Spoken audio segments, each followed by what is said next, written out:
کچھ کہانیاں یوں جنم لیتی ہیں جیسے وقت نے خود انہیں لکھنے کا فیصلہ کیا ہو، اور کچھ کہانیاں ایسی ہوتی ہیں جنہیں لوگ برسوں بھول نہیں پاتے، کیونکہ ان کے کردار، ان کی آنکھوں کی نمی، ان کی خاموش آہیں اپنے اندر ایک پوری نسل کا درد چھپا کر رکھتی ہیں۔ یہ کہانی بھی ایسی ہی تھی۔ یہ ایک چھوٹے سے قصبے کی کہانی ہے جہاں گلیاں دھول سے بھری ہوئی تھیں، بجلی کا آنا جانا معمول تھا، اور لوگ اپنے سچ سے زیادہ اپنی عزت بچانے میں مصروف رہتے تھے۔ یہاں زندگی اتنی تیز نہیں چلتی تھی، مگر قسمت، ہاں، وہ اچانک پلٹا کھا لیتی تھی۔ قصبے کے آخری کونے پر ایک ٹوٹا پھوٹا سا گھر تھا۔ اس گھر میں رہتی تھی 3 بہنیں، سحر، وجیحہ اور ہانیہ۔ سحر سب سے بڑی تھی، بہت سمجھدار، دھیمے لہجے میں بات کرنے والی اور حالات کا بوجھ اپنے چہرے پر چھپائے رکھنے کی ماہر۔ وجیحہ درمیانی تھی، جذباتی، تیز مزاج، مگر دل کی بہت اچھی۔ ہانیہ سب سے چھوٹی، مسکراہٹ والی، کتابیں پڑھنے والی، خواب دیکھنے والی۔ ان تینوں کا ایک ہی بھائی تھا، کامران۔ کامران کی عمر تو جوان تھی، مگر اس کے اندر کی دنیا بہت تھکی ہوئی تھی۔ وہ روزگار کی تلاش میں در در دھکے کھاتا پھرتا، کبھی مزدوری کرتا، کبھی کسی کی دکان پر کھڑا ہوتا، کبھی بے چارگی میں شام کو گھر آ کر خاموش بیٹھ جاتا۔ اس کی زبان اکثر تلخ ہو جاتی، مگر دل میں بہنوں کے لیے محبت بھی تھی۔ ان کے والد ریاض صاحب ایک سلائی مشین ٹھیک کرنے والی چھوٹی سی دکان چلاتے تھے۔ پچھلے کچھ سالوں سے انہیں سانس کی بیماری تھی، جس کی وجہ سے ان کی آمدنی بہت کم ہو گئی تھی۔ گھر کا خرچہ چلانا ایک جنگ تھی، ایک ایسی جنگ جس کے سپاہی کمزور اور لشکر بڑا تھا۔ ان کی ماں شاہدہ بیگم ایک بہادر عورت تھیں۔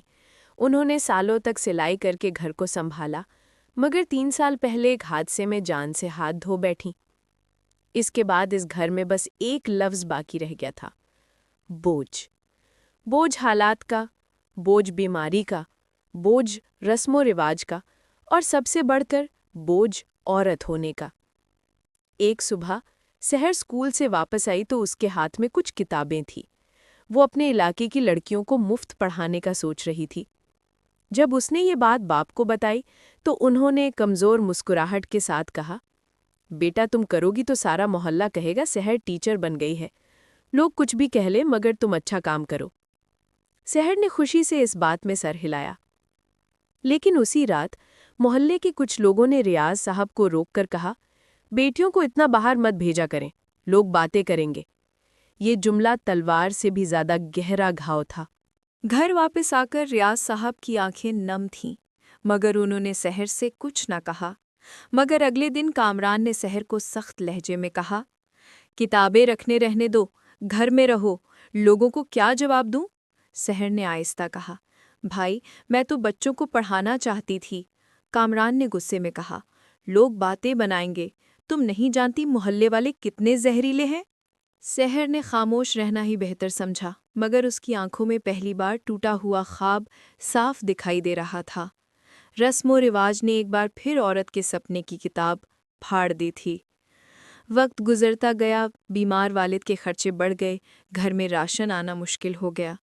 وجیحہ نے کپڑوں پر کڑھائی کا کام شروع کیا تاکہ تھوڑے پیسے آ سکے۔ وجیحہ کے پاس کام تو آتا تھا، مگر اس کا مسئلہ یہ تھا کہ جب کام زیادہ ہوتا تو ہاتھ سن ہو جاتے، سر میں درد اٹھتا۔ پھر بھی وہ مسکراہٹ رکھتی، کیونکہ اس کے چہرے کے پیچھے گھر کی معاشی حقیقت چھپی تھی۔ ایک دن رات گئے کامران تھکا ہوا گھر آیا۔ اس نے خاموشی سے چھت کی طرف دیکھا اور گہری سانس لی۔ میں کب تک یہ سب سنبھالتا رہوں گا؟ آج بھی دکاندار نے ٹھیک سے مزدوری نہیں دی، سب مجھے کمزور، نااہل سمجھتے ہیں۔ سحر اس کے سامنے بیٹھ گئی اور نرم آواز میں بولی، بھائی ہم سب مل کر کریں گے بھائی، آپ تنہا نہیں ہو۔ مگر کامران کے اندر کا بوجھ اتنا بڑھ گیا تھا کہ اسے ہر بات میں برائی ہی دکھنے لگی۔ تم لوگوں کو کیا پتا باہر کی دنیا کیسا ہے؟ تم تو بس گھر میں بیٹھی رہتی ہو۔ سارے مسئلے میں بھگت رہا ہوں، میں۔ یہ وہ لمحہ تھا جب سحر کے دل میں ایک خوف پیدا ہوا۔ وہ جانتی تھی کہ غربت انسان کو کھا جاتی ہے، مگر یہ بھی جانتی تھی کہ مردانہ انا غربت سے بھی زیادہ خوفناک ہوتی ہے۔ ہانیہ سب سے چھوٹی خوابوں میں کھوئی رہتی تھی۔ اس کی خواہش تھی کہ وہ کالج جائے، انگلش پڑھائے، ایک بڑی کتاب لکھے۔ ایک رات وہ چھت پر بیٹھ کر اپنی کاپی میں لکھ رہی تھی، مجھے پتا ہے کہ اگر میں باہر نکلی تو لوگ باتیں کریں گے، مگر میں کیا کروں؟ میرا دل پڑھنے سے نہیں بھرتا، مجھے اپنی کہانی خود بنانی ہے۔ اچانک نیچے سے ڈانٹنے کی آواز آئی، ہانیہ نیچے آؤ، رات کو چھت پر اکیلی کیوں بیٹھی ہو؟ یہ کامران تھا۔ ہانیہ نیچے آئی تو اس نے سرد لہجے میں کہا، محلے میں لوگ کیا سوچیں گے تمہارے بارے میں؟ بہت زیادہ پڑھنے لکھنے کی ضرورت نہیں۔ ہانیہ کی آنکھوں سے پہلی بار آنسو ٹپ پڑے۔ بھائی، میں کوئی غلط کام نہیں کر رہی تھی، میں صرف پڑھ رہی تھی۔ کامران نے سختی سے کہا، بس مجھے بحث نہیں چاہیے۔ یہ وہ جملہ تھا جو اس قصبے کی ہزاروں لڑکیوں کی قسمت کا آئینہ تھا۔ ایک رات ریاض صاحب کی طبیعت اچانک بگڑ گئی، سانسیں تیز ہو گئیں، کھانسی بڑھ گئی، ہاتھ کانپنے لگے۔ سحر نے گھبرا کر کہا، بھائی ہمیں فوراً ہسپتال لے جانا ہوگا۔ کامران نے جلدی سے اپنے کپڑے پہنے، باپ کو سہارا دیا اور تینوں بہنیں روتی ہوئی ان کے ساتھ بھاگیں۔ ہسپتال پہنچنے پر ڈاکٹر نے کہا، انہیں نمونیا ہے، علاج میں وقت لگے گا۔ ٹیسٹ، دوائیاں، انجیکشنز، سب کچھ مہنگا تھا۔ کامران کے چہرے پر پسینہ اور پریشانی دونوں تھے۔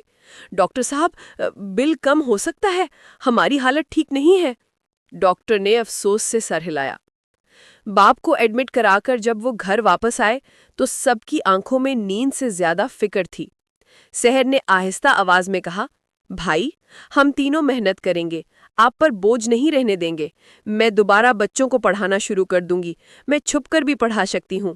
وجیہہ نے کہا، میں مزید کڑھائی کا کام لے لوں گی۔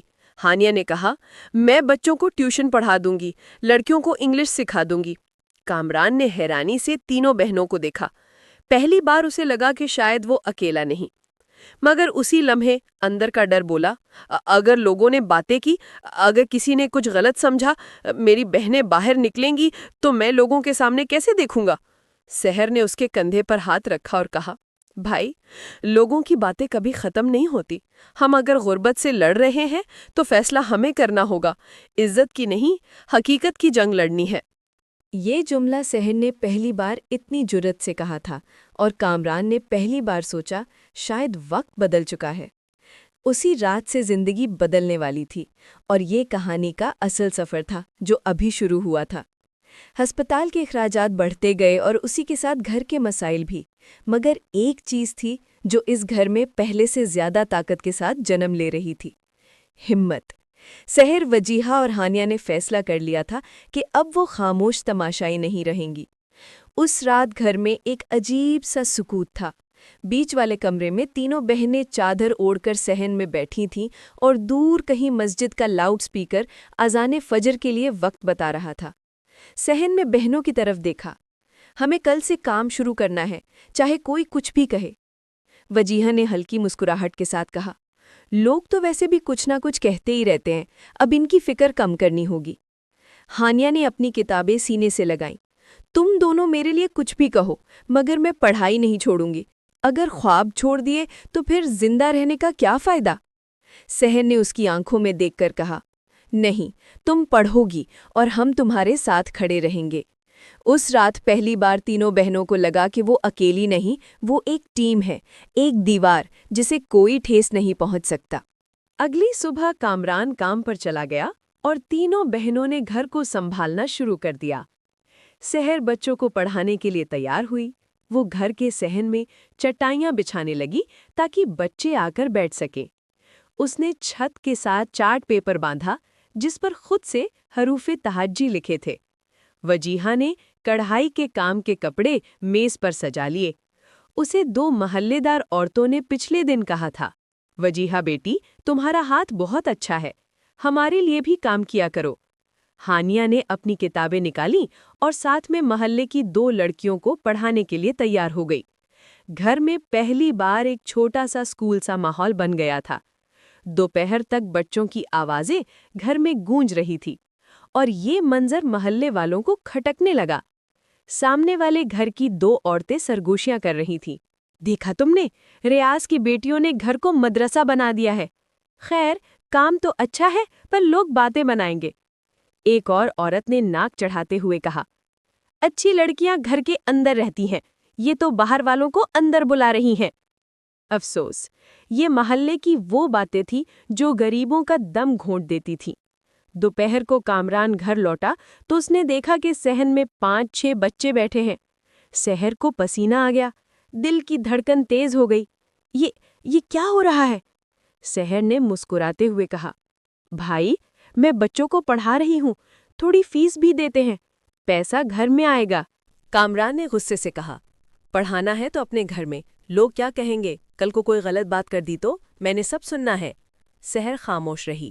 وہ پہلے بھی یہ جملے سن چکی تھی، مگر آج وہ ٹوٹنے والی نہیں تھی۔ بھائی، وہ آہستہ سے بولی، لوگوں کی وجہ سے ہم اپنی بھوک مٹا نہیں سکتے، ہمیں کچھ کرنا پڑے گا۔ بابا ہسپتال میں ہیں، پیسے چاہیے، اگر ہم نہ کریں تو کون کرے؟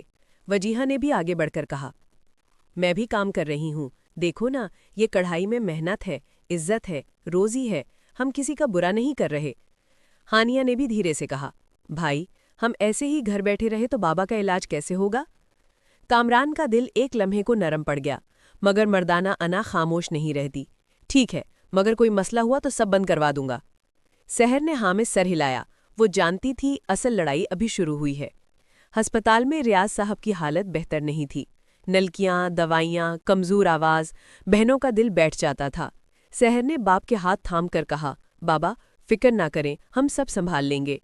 ریاض صاحب نے دھیرے سے آنکھیں کھول کر کہا، بیٹا، ڈرتا ہوں کہ معاشرہ تمہیں توڑ نہ دے۔ وجیہہ نے روتے ہوئے کہا، بابا، ہم ٹوٹنے نہیں دیں گے۔ ہانیہ نے آنسو صاف کرتے ہوئے کہا، ہم وعدہ کرتی ہیں، ہم سب بدل دیں گے۔ ریاض صاحب مسکرائے، اوپر خدا سے کچھ مانگا اور آنکھیں بند کر لیں۔ 2 دن بعد بہنوں کے گھر کے باہر کچھ لوگ کھڑے باتیں کر رہے تھے۔ یہ لڑکیاں بچوں کو پڑھا رہی ہیں، کیا ضرورت ہے؟ باپ بیمار ہے، گھر میں بیٹھیں۔ اور دیکھو وہ چھوٹی، کتابیں لے کر محلے میں گھومتی ہے، کیا مطلب ہے اس کا؟ غریب لوگ اگر سیدھے رہیں تو اچھے لگتے ہیں، یہ سب کیا ہے؟ یہ الفاظ زہر کی طرح پورے محلے میں پھیل گئے۔ ایک دن کامران گھر آنے لگا تو 3 مردوں نے اسے روک کر کہا، کامران، اپنی بہنوں کو قابو میں رکھو، کل کے دن کوئی بات بن گئی تو برا ہوگا۔ کامران کا رنگ اڑ گیا۔ آگے گھر آ کر وہ غصے سے پھٹ پڑا، اب بس، بہت ہو گیا۔ سحر، تم بچوں کو نہیں پڑھاؤ گی۔ وجیہہ، تم یہ کڑھائی بند کرو۔ ہانیہ، تم گھر سے باہر نہیں نکلو گی۔ سحر نے پہلی بار اسے مضبوط لہجے میں روکا، نہیں بھائی، ہم بند نہیں کریں گے، ہم کچھ غلط نہیں کر رہے، بس پیٹ پال رہے ہیں۔ وجیہہ آگے بڑھی، لوگ کچھ بھی کہہ دیں، ہم بیٹھ کر بھوک نہیں کاٹیں گے۔ ہانیہ نے اپنے آنسو پونچھے اور کہا، بھائی، اگر ہم رک گئے تو بابا مر جائیں گے، کیا یہی چاہتے ہو؟ یہ جملہ سن کر کامران جیسے بیٹھ گیا، اس کی آنکھوں میں آنسو آ گئے۔ میں تم لوگوں کا دشمن نہیں ہوں، بس میں ڈرتا ہوں، لوگ بڑے ظالم ہیں، کوئی الزام لگا دیا تو؟ سحر نے اس کے کندھے پر ہاتھ رکھ کر کہا، اگر ہم بھوک سے مر گئے تو الزاموں کا کیا فائدہ؟ اب وقت بدلنے دو بھائی۔ کامران خاموش ہو گیا۔ اس نے سر جھکا کر کہا، کرو، لیکن احتیاط کرنا۔ اس دن تینوں بہنوں نے پہلی جنگ جیت لی تھی، محلے کے خوف کے خلاف، اپنی زندگی کے خلاف، اپنے حق کے خلاف۔ جب ہانیہ لڑکیوں کو پڑھا رہی تھی، دروازے پر دستک ہوئی۔ سحر نے دروازہ کھولا، سامنے ایک باوقار، صاف گو 45 سالہ شخص کھڑا تھا۔ السلام علیکم بیٹی، میں ماسٹر عمران ہوں، سرکاری اسکول میں استاد۔ سنا ہے آپ بچوں کو پڑھاتی ہیں؟ سحر نے ڈرتے ہوئے کہا، جی، لیکن ہم چھوٹے سے گھر میں پڑھاتے ہیں۔ مسٹر عمران نے مسکرا کر کہا، میں تو تعریف کرنے آیا ہوں، آپ جیسے لوگ معاشرے کی امید ہوتے ہیں۔ اگر کبھی کتابوں کی ضرورت ہو یا پڑھانے کے لیے جگہ تو بتانا، میں مدد کر سکتا ہوں۔ سحر حیران رہ گئی، پہلی بار کسی نے تعریف کی تھی، الزام نہیں لگایا تھا۔ اگلی صبح گھر کے صحن میں روشنی کی پہلی کرن کے ساتھ تینوں بہنیں تیار ہو گئیں۔ سحر نے بچوں کے لیے نوٹ بکیں، پینسلیں اور چارٹ پیپر تیار کر لیے۔ وجیہہ نے کڑھائی کے کپڑے الگ کر دیے اور اپنی سوئی تیار کی۔ ہانیہ نے کتابیں لے کر چھوٹے بچوں کو پڑھانے کے لیے صحن میں جگہ بنا لی۔ سب کو ایک نیا جوش محسوس ہو رہا تھا، وہ پہلے سے زیادہ پرعزم تھے، کیونکہ محلے کے خوف کو انہوں نے دل سے نکال دیا تھا۔ شروع میں صرف 5 بچے آئے، پھر 2 مزید، اور کچھ دن بعد محلے کی کچھ مائیں بھی دیکھنے آئیں کہ بچے کہاں پڑھ رہے ہیں۔ جب انہوں نے دیکھا کہ بچوں کے ہاتھوں میں پینسلیں ہیں، چہرے پر خوشی ہے، تو ان کا رویہ بدل گیا۔ ایک دن محلے کی ایک عورت جو پہلے تنقید کرتی تھی بولی، تم لڑکیاں واقعی اچھا کام کر رہی ہو، میں نے سوچا تھا تم صرف شور مچاؤ گی، لیکن یہ سب واقعی فائدہ مند ہے۔ یہ الفاظ تینوں بہنوں کے لیے کسی انعام سے کم نہ تھے۔ وجیہہ کی محنت اور بچوں کے لیے چھوٹی فیس کے ساتھ تینوں بہنوں نے کچھ پیسے جمع کیے۔ یہ رقم کامران کے لیے بھی حیران کن تھی، کیونکہ اس نے کبھی نہیں سوچا تھا کہ یہ چھوٹی سی کوشش اتنی بڑی امید لے آئے گی۔ سحر نے پیسوں کا حساب لکھا اور کہا، دیکھو، اگر ہم روزانہ اتنا کماتے ہیں تو بابا کا علاج بھی چل سکتا ہے۔ یہ تو صرف آغاز ہے۔ کامران نے سر ہلایا، اس کی آنکھوں میں اب خوف نہیں بلکہ فخر کی جھلک تھی۔ جب کچھ دنوں کے بعد بچوں کی تعلیم کا اثر نظر آنے لگا تو محلے والے بھی تبدیلی محسوس کرنے لگے۔ بچے بہتر بولنے لگے، لکھائی میں بہتری آئی اور چھوٹے بچوں کے چہرے پر خوشی کے آثار نمودار ہوئے۔ اب وہی عورتیں جو پہلے تنقید کرتی تھیں اب آنے والے والدین کو بتا رہی تھیں، یہ لڑکیاں واقعی محنت کر رہی ہیں، بچوں کو پڑھا رہی ہیں اور گھر بھی سنبھال رہی ہیں، ہمیں ان پر فخر ہے۔ یہ سن کر تینوں بہنوں کے چہرے پر مسکراہٹ تھی جو الفاظ سے بیان نہیں کی جا سکتی۔ ماسٹر عمران نے واقعی مدد شروع کر دی۔ اس نے کچھ کتابیں، نوٹ بکیں اور تعلیمی سامان بھیج دیا۔ وہ ہفتے میں 2 دن بچوں کو پڑھانے آیا تاکہ سحر اور ہانیہ مزید بہتر طریقے سے تعلیم دے سکیں۔ سحر نے دل میں سوچا، یہ چھوٹے چھوٹے قدم ایک دن بڑے خواب کا راستہ کھولیں گے۔ ہانیہ نے بھی اپنی پڑھائی میں ترقی کرنی شروع کر دی۔ وہ محلے کے بچوں کے ساتھ ساتھ خود بھی نئے مضامین سیکھ رہی تھی۔ اب وہ صرف پڑھانے والی نہیں بلکہ خود بھی سیکھنے والی تھی۔ سحر نے اسے حوصلہ دیتے ہوئے کہا، تمہاری محنت کبھی ضائع نہیں جائے گی، ایک دن تم بڑی استاد بنو گی اور یہ محلہ تمہیں یاد رکھے گا۔ ہانیہ نے آنکھوں میں چمک کے ساتھ جواب دیا، میں بھی یہی چاہتی ہوں، صرف اپنے لیے نہیں بلکہ سب کے لیے۔ وجیہہ نے اپنی کڑھائی کو بازار میں بیچنا شروع کر دیا۔ چھوٹے آرٹ پیسز، کپڑے پر ہاتھ سے کڑھائی اور چھوٹے تحائف۔ محلے کے لوگ اور قریب کے بازار والے بھی خریدنے لگے۔ اس کے ہاتھوں کی محنت اب صرف گھر کے لیے نہیں بلکہ محلے کی پہچان بن گئی۔ ایک دن ماسٹر عمران نے بتایا کہ شہر کے ایک تعلیمی پروگرام میں بچوں کی کلاسز کو بھی دکھایا جائے گا۔ یہ تینوں بہنوں کے لیے پہلا موقع تھا کہ وہ اپنی محنت اور حوصلے کو سب کے سامنے پیش کریں۔ سحر، وجیہہ اور ہانیہ نے مل کر فیصلہ کیا کہ یہ موقع کبھی نہیں چھوڑیں گے۔ یہ ان کا پہلا موقع تھا کہ وہ اپنے خواب کو سب کے سامنے دکھائیں۔ اب وہی محلے والے جو پہلے تنقید کرتے تھے اب بچوں کی تعلیم میں مدد کرنے لگے۔ بچوں کو لانے میں سہولت دی جاتی اور خریداری میں تعاون ہوتا۔ ماسٹر عمران نے بھی خوش ہو کر کہا، یہ محنت، یہ حوصلہ، یہ سب تبدیلی کا آغاز ہے۔ تم سب نے واقعی کچھ نیا شروع کیا ہے۔ تینوں بہنوں نے پہچانا کہ محنت اور حوصلہ کبھی ضائع نہیں ہوتا۔ چھوٹے قدم اگر صبر اور استقامت کے ساتھ اٹھائے جائیں تو بڑے خواب کی بنیاد بن جاتے ہیں۔ سحر نے اپنے دل میں کہا، یہ صرف شروع ہے، ہم بڑے خواب دیکھیں گے اور اس محلے کی ہر بچی کے لیے روشنی بنیں گے۔ وجیہہ نے بھی ساتھ کہا، اب کوئی ہمیں نہیں روک سکتا، ہم نے اپنی راہ خود چنی ہے۔ ہانیہ نے مسکرا کر کہا، اور یہ راہ ہمیشہ روشن رہے گی کیونکہ ہم سب نے فیصلہ کیا ہے اور کوئی خوف ہمیں نہیں روک سکتا۔ صبح کے سنہرے کرنوں کے ساتھ تینوں بہنیں محلے کے صحن میں جمع ہو گئیں۔ آج کا دن خاص تھا۔ شہر کے تعلیمی پروگرام میں وہ سب کے سامنے اپنے کام کو پیش کرنے جا رہی تھیں۔ سحر نے بچوں کے ساتھ آخری ریہرسل کی، ہانیہ نے کچھ نئے سوالات اور کہانیاں تیار کیں اور وجیہہ نے اپنے کڑھائی کے نمونے ساتھ رکھے۔ تینوں کے دلوں میں ہلکی سی گھبراہٹ تھی لیکن حوصلہ زیادہ تھا۔ وہ جانتی تھی کہ آج کا دن ان کی محنت کا پھل دکھائے گا۔ جب وہ شہر کے پروگرام میں پہنچی تو ان کی آنکھیں کھل گئیں۔ وہاں بڑے بڑے استاد، محقق اور بچے موجود تھے۔ شہر کے لوگ حیران تھے کہ یہ چھوٹے سے محلے کی لڑکیاں اتنی محنت کر رہی ہیں۔ ماسٹر عمران نے حوصلہ بڑھاتے ہوئے کہا، یہ تمہارے چھوٹے قدم ہیں، لیکن آج یہ سب کے سامنے بڑے خواب بن جائیں گے۔ سحر نے بچوں کو کلاس میں لے جا کر دکھایا کہ وہ کیا پڑھا رہی ہیں۔ ہانیہ نے بچوں کے ساتھ سوالات اور کہانیاں پیش کیں اور بچوں کے چہرے پر خوشی اور اعتماد دیکھ کر سب حیران رہ گئے۔ ماسٹر عمران نے بھی خوش ہو کر کہا، یہ واقعی شاندار ہے، تم نے محنت اور دل لگا کر یہ سب ممکن بنایا ہے۔ وجیہہ نے اپنے ہاتھوں کی کڑھائی کو پروگرام میں نمائش کے لیے رکھا۔ شہر کے لوگ اس فن کو دیکھ کر داد دے رہے تھے۔ کچھ نے تو پوچھا کہ یہ کام کہاں سے آیا، اور وہ فخر سے بتا سکیں کہ یہ ایک چھوٹے محلے کی لڑکیوں کی محنت ہے۔ یہ لمحہ واقعی ان کے لیے زندگی بدل دینے والا تھا۔ پروگرام کے اختتام پر تمام شرکاء نے ان تینوں بہنوں کو خصوصی ایوارڈ دیا۔